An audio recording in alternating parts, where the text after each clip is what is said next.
Okay, my good friends, this is Roger once again. Now, we are going to get deep into what actual matter is and what particles are made of. Tesla, as you know, is my hero, and he is against Einstein, obviously.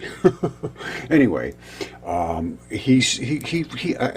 really have nothing I can find yet that I can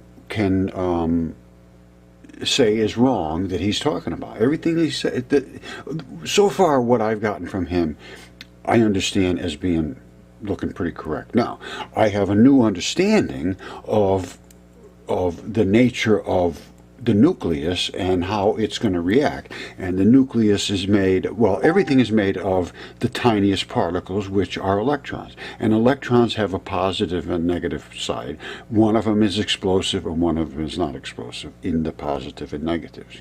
So that accounts for virtually everything. You can account for everything. Now, the Royal Institution over in London says, well, we can't account for the Bohr model anymore. We were wrong. And they are, and which means Einstein was wrong, which means Hubble was wrong, which means Hawking was wrong. Every single one of them was wrong, because light can speed up and can slow down. I have shown this in the most basic research that we did between Rod Warren and I. I'll show you that, and then we're going to go on about this, just so that you understand. Light can speed up, light can slow down. This guy understood this kind of stuff. Einstein was so lost, and he talks about Einstein being lost. Hold on. All right, I have a ton of videos on this, but this is just normal red laser light. Light is light, case closed. It will not do this until it becomes accelerated. All right, and the only reason it's accelerated is because of this Venturi. So we can see that light can accelerate. Light is a particle. It's being pulled from its concussive area, because they control an area like this. I mean, just gigantic. And a particle, you can't see it. It's just its nature is dark. And Tesla says this too. I mean, I like the guy. Now, it comes through, and you can see it accelerates. It's pulling out of the wave, explodes. It does all these things. So and then I can show you that's acceleration, and here is the slowing down. Here it is, right over here. You see, it's wide here, and it's concussed up here. It's slowing down. There's nothing to talk about here. The case is closed on this. And this is what the particle looks like when I talk about a dipole. This is light. Light to me is back-to-back electrons. That's an electron, and that's an electron. The positive portion, the negative portion. The negative is the white and explodes like a bomb. The black just rolls off, and they are in a box. So these two attract each other. These two attract each other, and there may be another set of them behind that. I don't know for sure, but this just may be wrapped around, and it's just one particle, and it's just an electron. I don't know. I really don't know at this point. But I can tell you what, it only lasts 2 waves, and then it breaks down to just a little flat disk. Anyway, we're going to get away from this, and we're going to talk about Tesla. All right, but here you go. Speeding up, slowing down. That means Hubble's wrong, because he says the only reason that we're seeing redshift is because everything must be speeding up too fast and going away from us faster and faster, because Einstein says it can't slow down, and we see it slowing down. Well, it is slowing down. It's not speeding, things are speeding up, and that's the reason it's getting stretched out. No, absolutely not. It's coming the same speed as it would normally, only it's slowing down because of the things that are in front of it. By the time it gets to us, it could be way slow. They think it's a bazillion miles away. Well, there's just thicker stuff in between.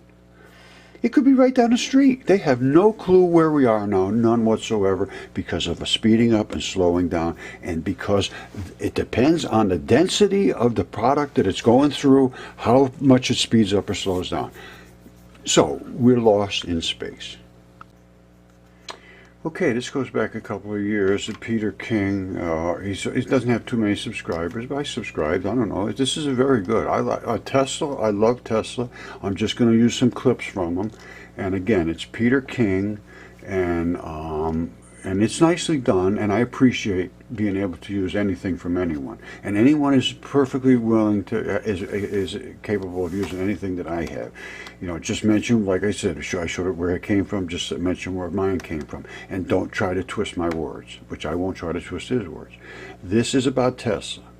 Now, we all know who Tesla, I hope we all know who Tesla was. He's my hero of energy, and he fully understood energy. He understands, I think, just about everything. I have no real any problem with what he said so far. I have now fully developed my electron flood theory that the universe is only made of electrons, and they're positive and negative particles.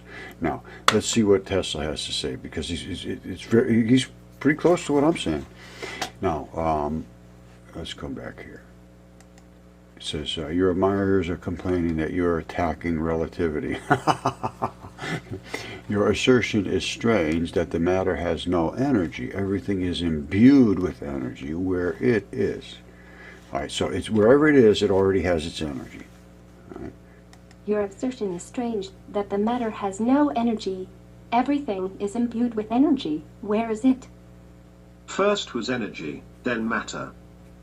Mr. All right, first there was energy, then there was matter. All right. The energy, as far as I'm concerned, is these particles. They are unseen, they are black, dark particles of energy. They're energetic particles. When they come together, they make matter. That's the way I'm going to take that so far. Let's just keep going. So he says, Mr. Tesla, it's like when you said that you were born by your father and not on you. Mr. Tesla, it's like when you said that you were born by your father and not on you. Exactly. What about the birth of the universe?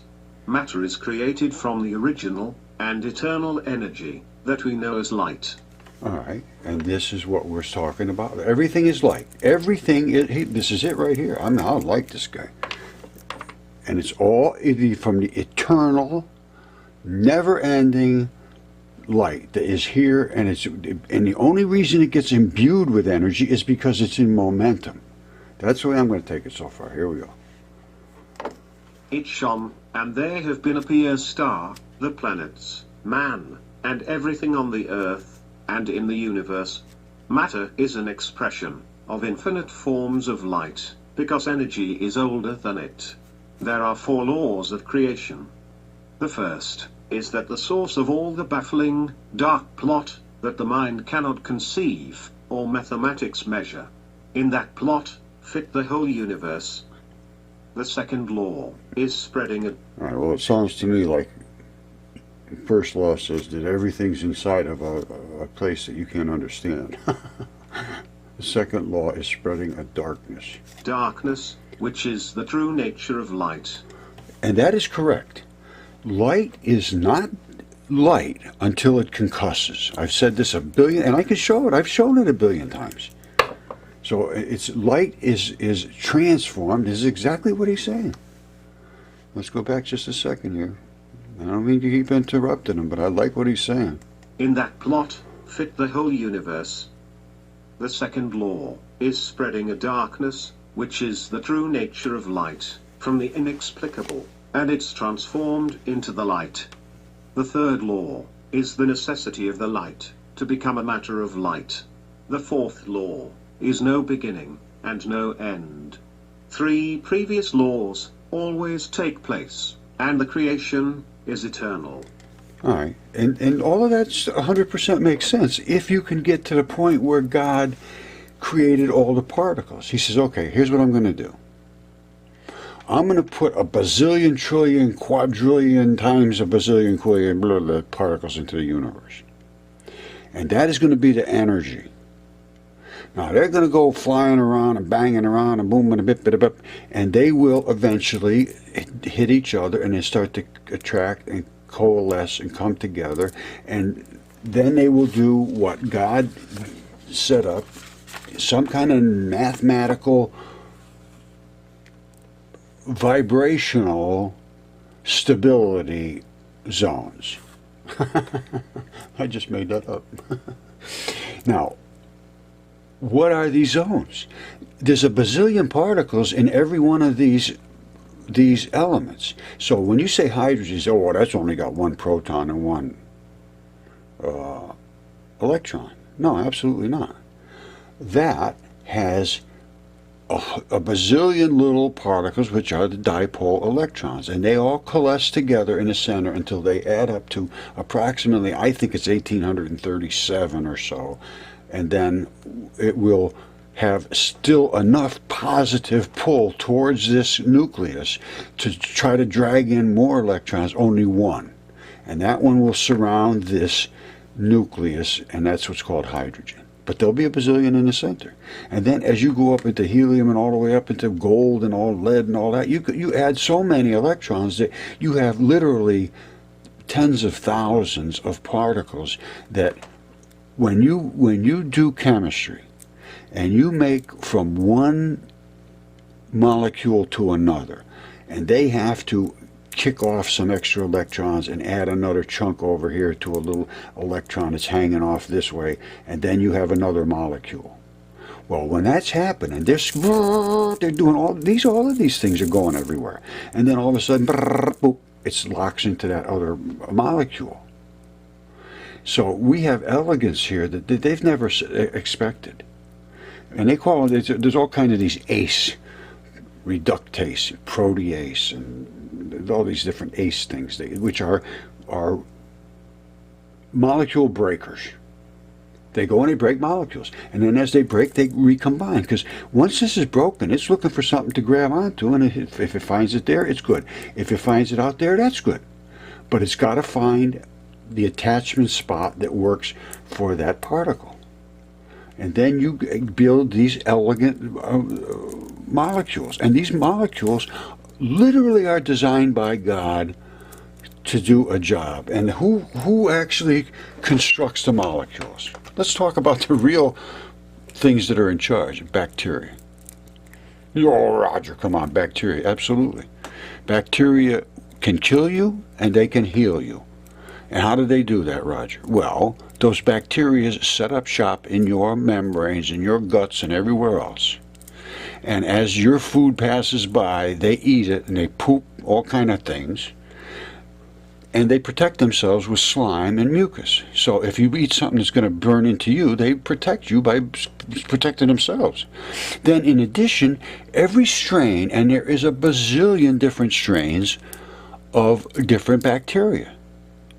And they live in a whole host of different places in your body. And they will normally inhabit, certain strains will inhabit certain areas in your gut, and in your throat, and in your ears, and in your eyeballs, and they're everywhere. They're everywhere, everywhere, everywhere, everywhere, everywhere, everywhere. Everywhere times everywhere. So you cannot get rid of those bacteria. You can only... And you don't want to get rid of them because they're there to help you. They're there to keep things from attacking you. They're there to create the mucus, the food that you literally live on, and they also create an enzyme. And that enzyme is these proteases and all these reductases and all these molecules that go down and break up. They're enzymes. They also create viruses. It's identical, same thing. There's no difference between an enzyme and a virus. Zero. You show me any chemist, any medical person that can tell me there's a difference between a virus and an enzyme, and I want to talk to them, because there is none. Zero, no, they're the same identical thing. So what does that mean? That means that if you have an enzyme, we say, oh, he's got a good enzyme. He's got this enzyme, it goes down and it breaks this molecule apart, and then that creates this other molecule that is good for you. That's what an enzyme does.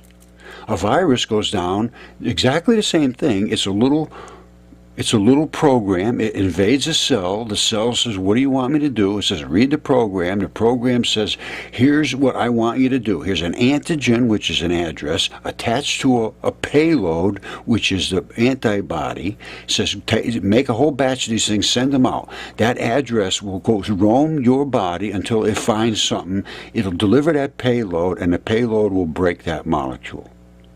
Now, that's what a virus does. That's what an enzyme does. However, what an enzyme does, it goes out and it finds a molecule it wants to break, and it's probably going to be some metal that's in your lymph system that you got to get out of there. It goes down, it breaks it, it attaches this to oxygen or something, and it goes out of your system. Well, with the virus, it does exactly the same thing, only it goes down there and it says, oh, you wanted this molecule to make you healthy? Well, guess what? I'm going to break it.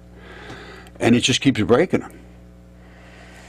And if you don't have the bacteria to come down to send another enzyme in there to say, hey, buddy, no more of this, we're going to fix this, then your good enzyme comes down, it regulates the bad enzyme. The bad enzyme is going to live in you for the rest of your life with the bad virus.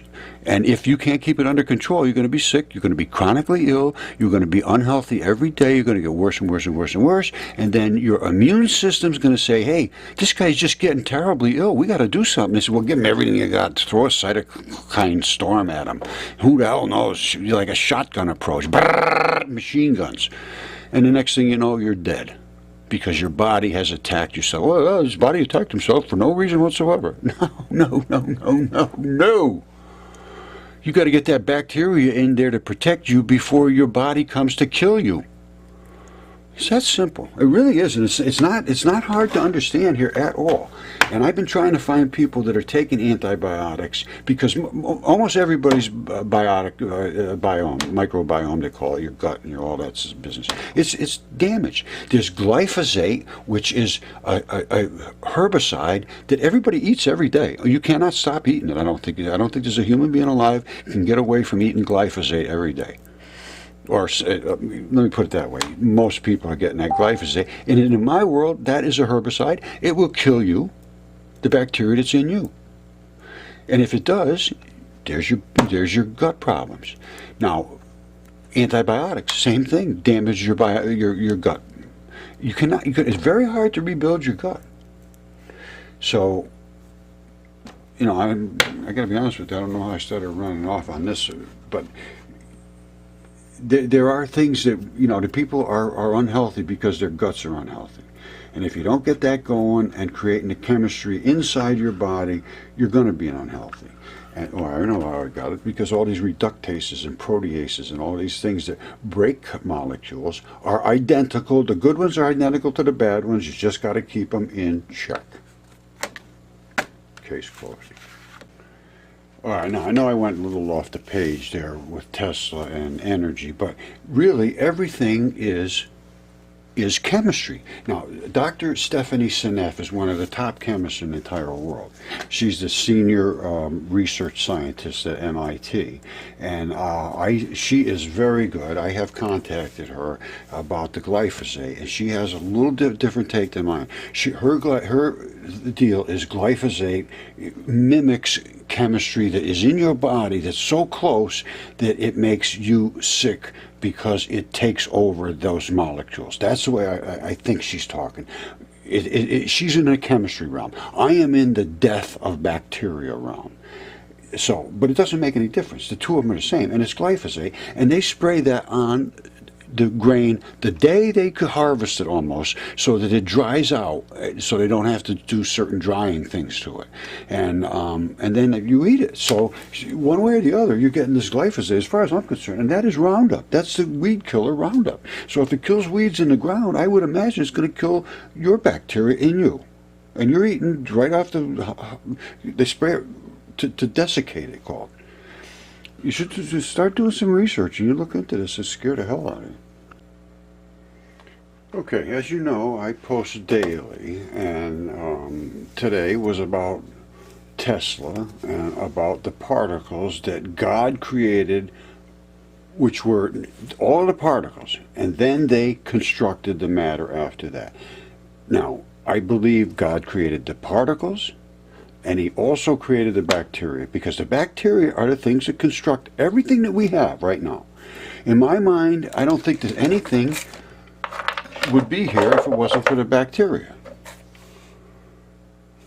They're in your body, they're on the surface of the earth, they're everywhere as far as I can determine, and the things that are not affected by bacteria are virtually sterile. Out in outer space and doing these things, they can't interact with any bacteria to any degree. So that's about all I have to say for now. Stay tuned. We're going to be going deep into this because, there's a lot of research we have. We've got a lot of people involved in this now. We got a lot of different points of view, and we're looking at everything. We're not going to hide from anything. And I know that that's the academic way. It's not to allow and look at anything. Well, we're outside that realm. They can go on their own. All right, I love you all. God bless you.